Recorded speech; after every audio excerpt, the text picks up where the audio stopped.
ఆరాధించండి, ఆత్మను పొందుకోండి, శక్తితో నింపబడండి, క్రీస్తు యేసునందు బలవంతులై ఉండండి, బలవంతులై ఉండండి, బలవంతులై ఉండండి. దీన్ని ఎవడు తప్పు పట్టిన, ఎవడు ఎగతాళి చేసిన వాడు సైతానుడని గుర్తుపట్టండి. సైతానానికి గద్దించండి యేసునామంలో.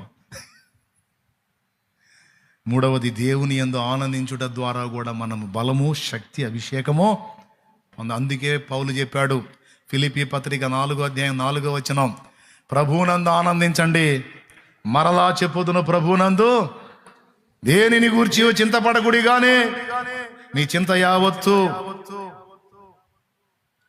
చూడండి 4:4 ఫిలిప్పీ పత్రిక. ఎల్లప్పుడూ ప్రభువునందు ఆనందించుడి, మరలా అప్పుడప్పుడు అన్నాడా, ఎల్లప్పుడు అన్నాడా?